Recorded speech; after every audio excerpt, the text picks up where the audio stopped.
sa ano, no, sa UFC, no? Paano kaya pag nag-sparring sila, 'di ba?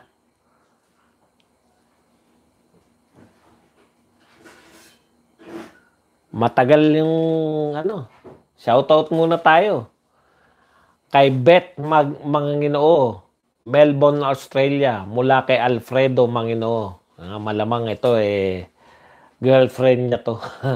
Natulog ako kanina pero mama ko nakaramdam. Si John Paul, salamat. Haha, amin po.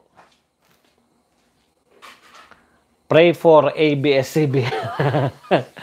Nanalangin po tayo para sa ABS-CBN. Sana matuluyan na silang magsara.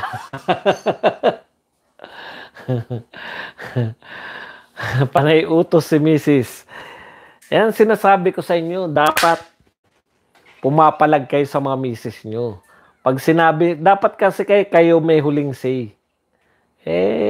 Nagpapano kayo sa mga misis nyo. Misis ko, pag sinabi ng misis ko na magluto ka na, ano iluluto? Mas matapang ako, di ba? Pero panay ang tingin ko kasi naghihiwa, may dalang malaking kutsilyo. Baka marinig tayo. Patapangan lang yan. Ganun lang dito.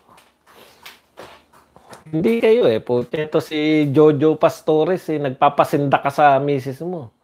Ako pag nagsalita ang misis ko, pag sinabi maglaba ka, asan? Puta, mas malakas dapat mga boses mo.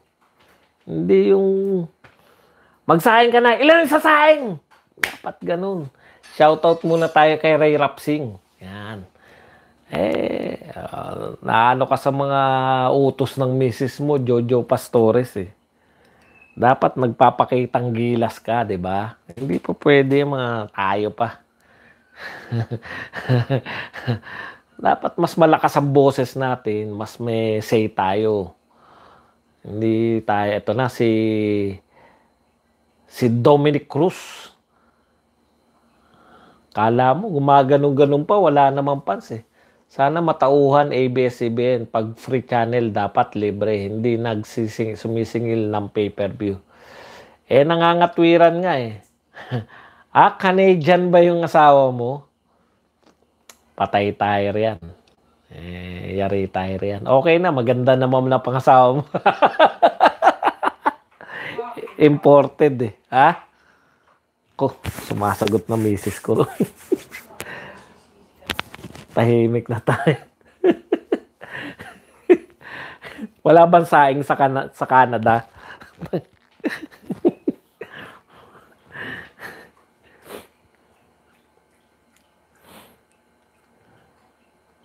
Ganun din, nagpapatay pa rin sila ng ilaw ba?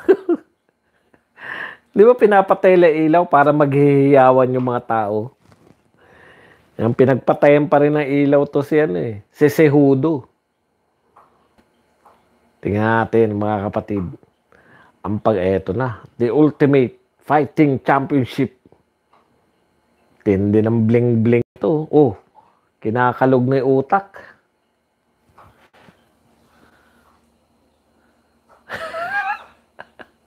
Laba ka na dyan. Yung pala Canadian. Laba ka na dyan. Boss, bagay dyan Coco sa UFC. Gusto kasi daw niya basagan na mukha. Oo nga. Tinapon yung sombrero. Sabi nung nasa likod ni Cejudo, kanino tinapon yung sombrero? Wala naman tao. Baliw pala itong Cejudo na to. Sinusuntok yung mukha Okay. Henry Cejudo. Henry pala pangalan nito. Laki ng kanyang bling-bling. Ayos.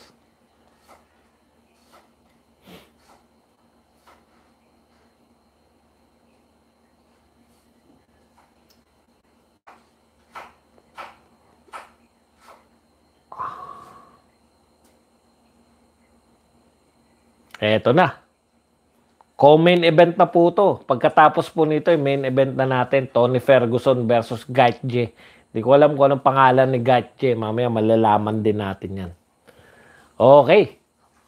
Magandang umaga sa ating 36 na katao na nanonood. USA versus USA.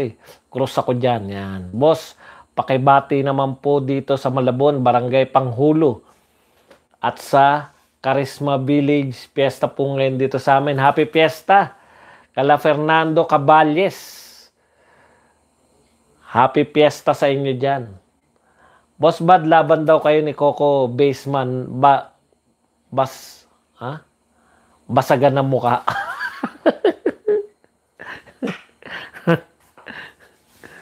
Sabi ko nga, ang hamunin niya si Baron Geisler. Mukhang maganda tong laban na to. Maliliksi pareho. Tindi, no? Patayan ng hamon ni Cardo, eh. Masyado niyang dinibdib yung kanyang pagiging TV star. Ngongo naman.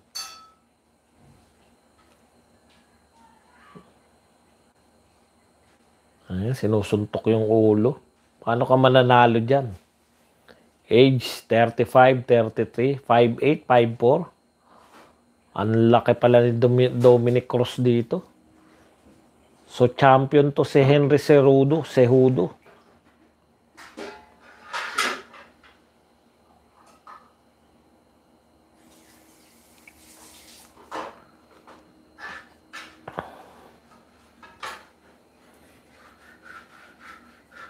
Pinakikilala na po sila, mga kapatid. Susuntukin na naman ang ulo niya.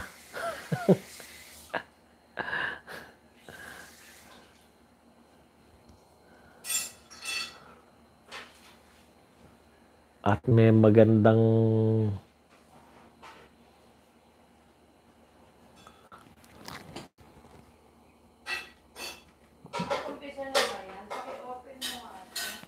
yung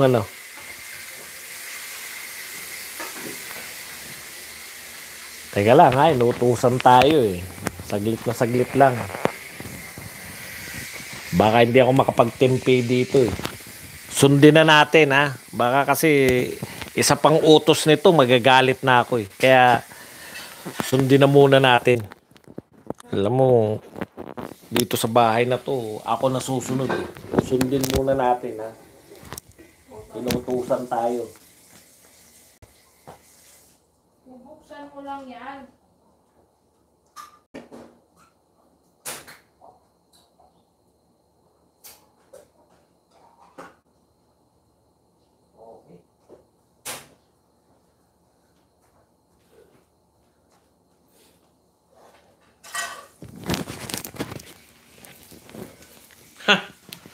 Ng misis ko.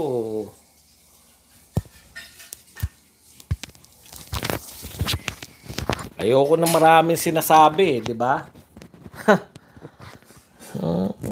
Hindi ubra sa atin yung mga misis na yan. Ayoko ng mga misis na madadaldal. Isang utos pa lang, sumusunod na ako para hindi na siya umulit.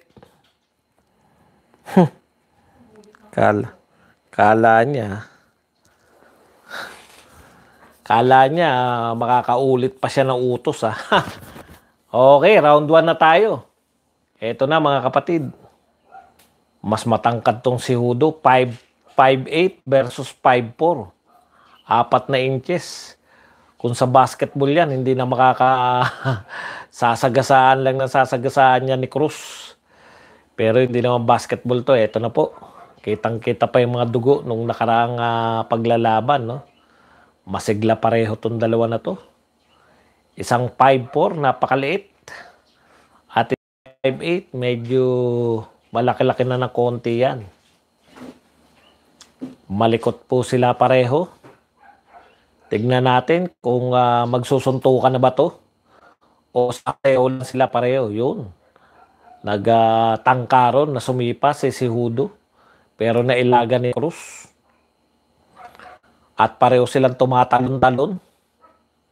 Hindi ba napapagod sa katatalon tong mga to?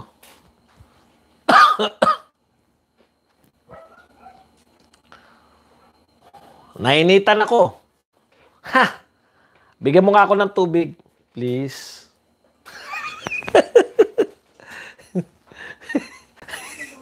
Lalaking to.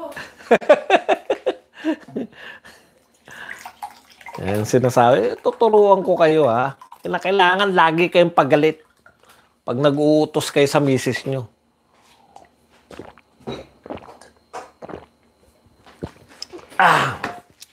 Salamat. Ganun. Eto na. Yun, nasipa na ni si Udo. Nakatama na ng isang sipa doon. Nagtatangka pa rin to si Cruz. Nakatama na naman doon si Udo. Medyo napapatid-patid niya na si Cruz. Tignan natin kung anong susunod na pangyayari. Tumatalbog pa rin sila pareho. Masyadong napakalaki ng octagon para sa kanila. Sa mga maliliit na tao, malaking-malaki na tong octagon na to.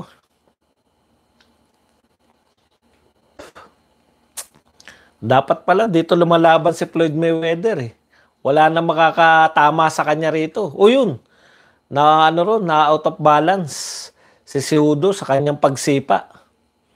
Pero wala pa rin pong gaanong action. Wala pa pong gaanong tamaan na nagaganap. Panay inconsequential. Yan. Panay hindi po nagmamatter. Makatama man sila, wala pa. Ito po mahirap iskoran. Yun. Binuhat at na-take down po ni Cejudo itong si Dominic Cruz. At ayan, nakawala naman din agad at nakatayo. Yun na po yun. Malamang yun na yung lamang sa round 1 kasi walang gano action eh. Na-take down po ni Cejudo itong si Dominic Cruz at gustong bumawi ni Dominic Cruz. Pero pinalaputan kaagad siya ni Cejudo. Kaya nakawala pareho. Eto na. Pagsipa po, tinatimingan ni Cejudo eh. Pag sumisipa si Dominic Cruz, kinukuha niya. Inaagapan yung pa. Ayaw na ngayon sumipa ni Dominic Cruz. Dahil na kukuha yung pa at nate-take down niya, no?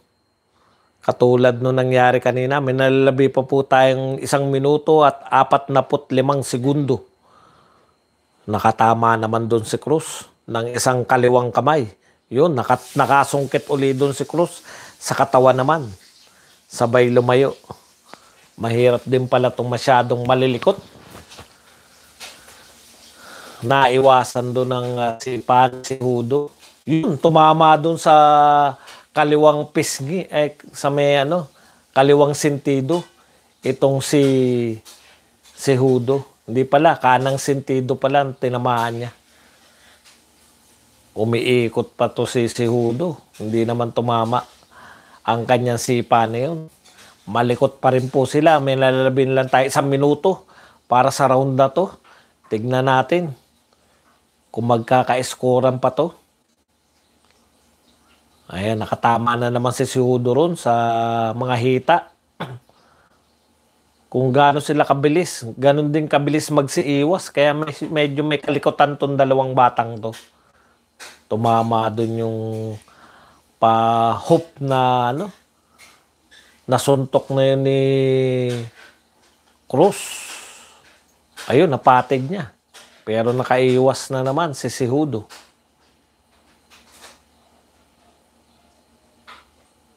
Nagpopormahan last 20 seconds.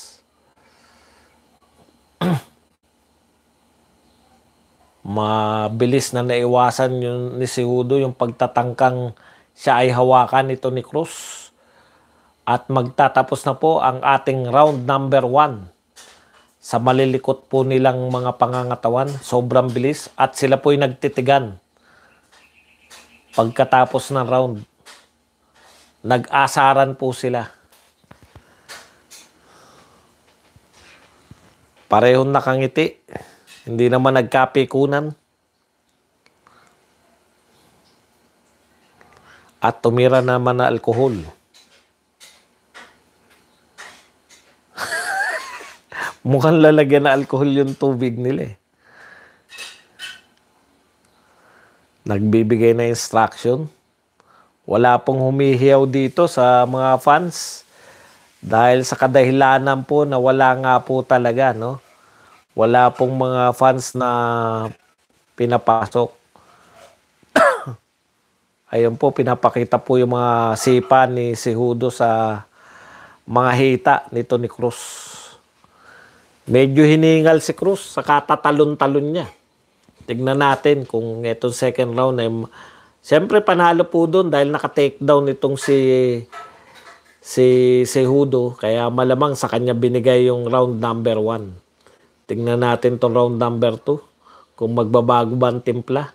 Kung makakatama ba to si Cruz sa pagkakataong ito.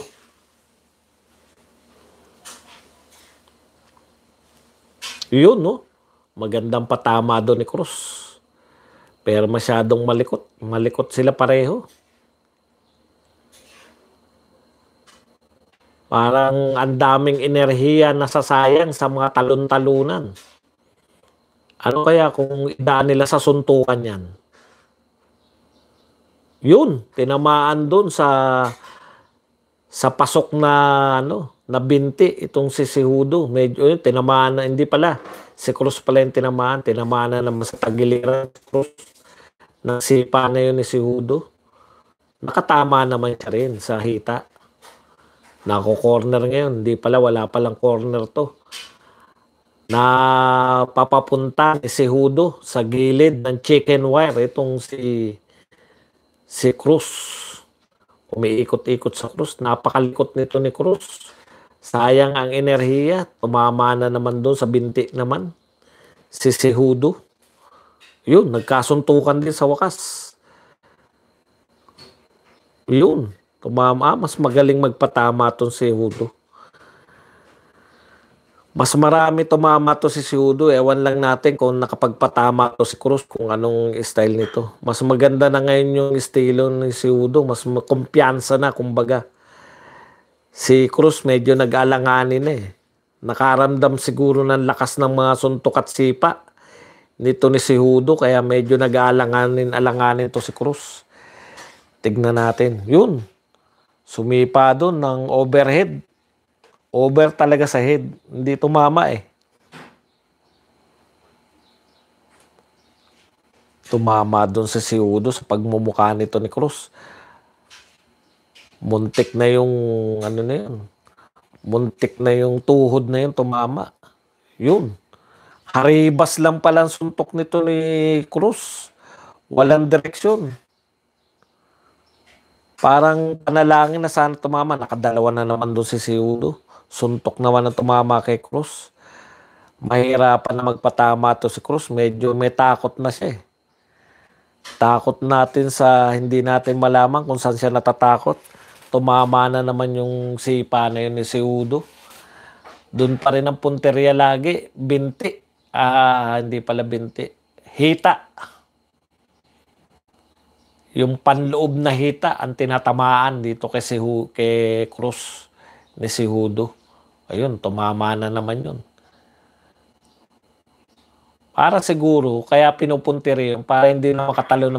Nasa chicken wire na to si Cruz. Medyo nakawala sila. Nagpaganda ng patama sa panga nito ni Cejudo. Pero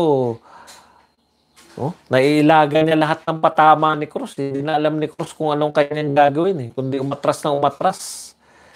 Kaya pala kampiyon tong Cejudo na to. Pagkapagpatama na naman doon ng isang kanan. Sa medyo baba. Sa bandang baba. Tumigil na po si Cruz ng katatalbog. Nag-iingat siyang mahawakan ni Cejudo. Talon-talon na naman si Cruz. Kailan kaya mapapagod to si Cruz? Meron pa tayong nalalabing 1 minuto at 8 segundo dito sa ating round number 2. Lamang na naman po sa mga patama to si Cejudo. Kaya pag hindi po nagbago to sa 1 minutong natitira, ay mapupunta na naman kay Cejudo tong round na to. Okay, tignan natin kung anong pwede mangyari. Nagtatangka po si Dominick Cruz na hawakan ang hita nito ni Cejudo.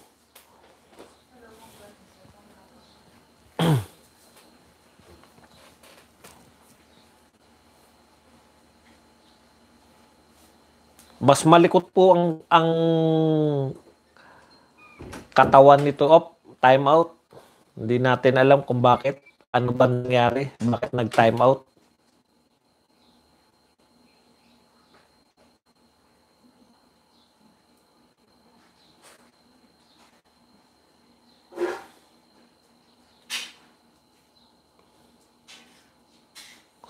Tignan natin. Yun. Accidental headbutt. So, inawat po ng referee para sabihin na accidental headbutt ang naganap.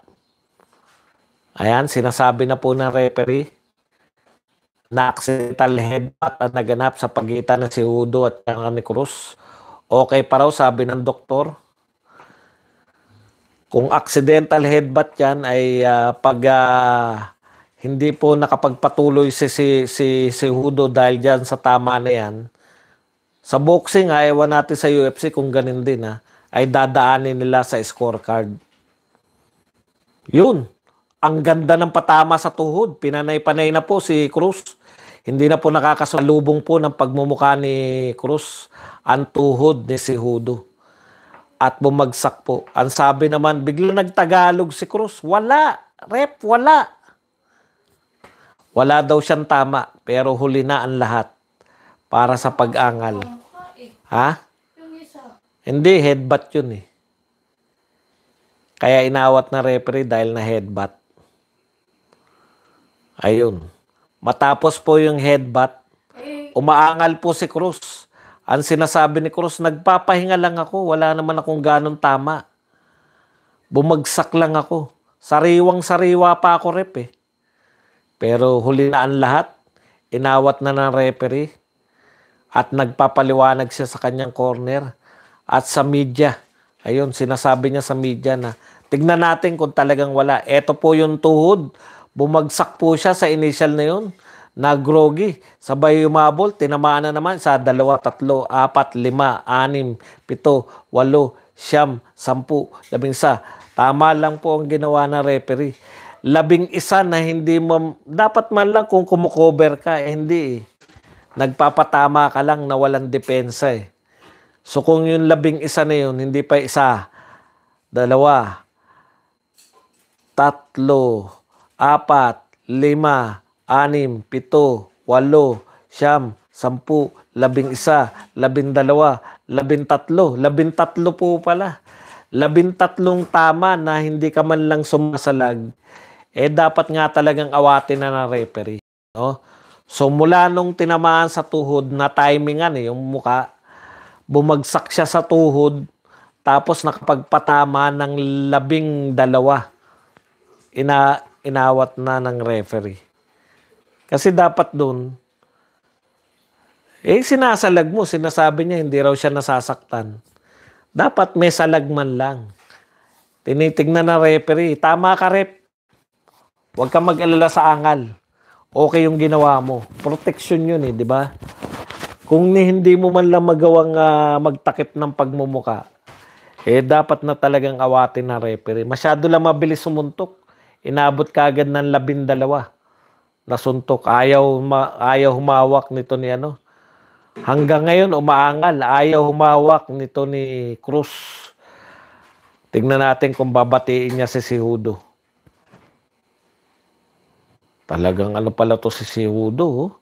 Gigil na gigil. At kinabit ni Dana White ang kanyang UFC Championship. Okay? At galit itong si Cruz. Medyo hindi pinansin si Dana White. Nag-walk out. Nag-walk out po si Cruz ni hindi nagpahawak sa referee. Out kasi. Okay.